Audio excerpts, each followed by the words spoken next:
Gihulagway sa mga otoridad nga fake news ang mikatap sa social media nga adunay nahitabong kidnapping sa dakbayn sa Subo.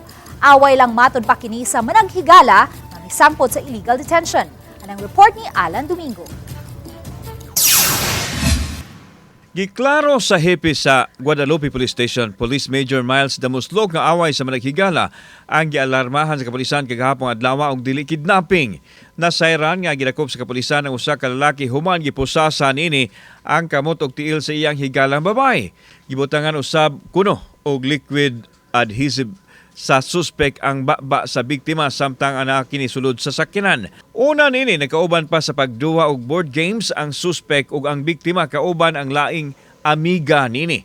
Dihang gihatod na nila ang usa ka amiga din hinagipahimungtan sa suspek ang iyahang higalang babae. Kini gumikan sa pagpangigi sa suspek nga mas suod ang iyang higalang babae sa bag-o lang usab nga amigas biktima. Nahitabo kini Domingos gabi, Pebrero 9, din girescue sa mga otoridad ang biktima dihang nagpatabang ang igsuon niini human natultulan ang nahimutangan pinaagi sa GPS. Nagdumili ang kampo sa suspek ug sa biktima nga makuhaan og istorya sa media apan nasayran nga mopadayon ang biktima sa paggiha og illegal detention batok sa suspek.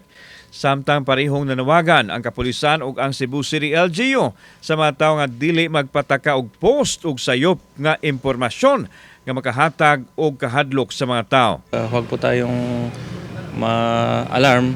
Hindi po ito kidnapping. Illegal detention siya. So,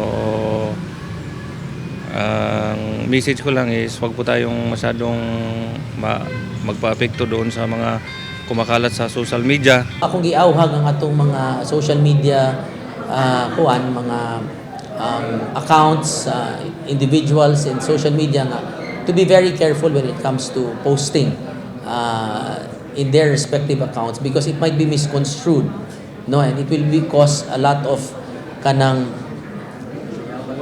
kuyawan ng mga tao ba.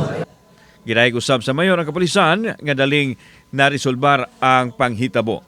Kauban si Clover Lumayag, ako si Alan Domingo. Balitang Bisdak.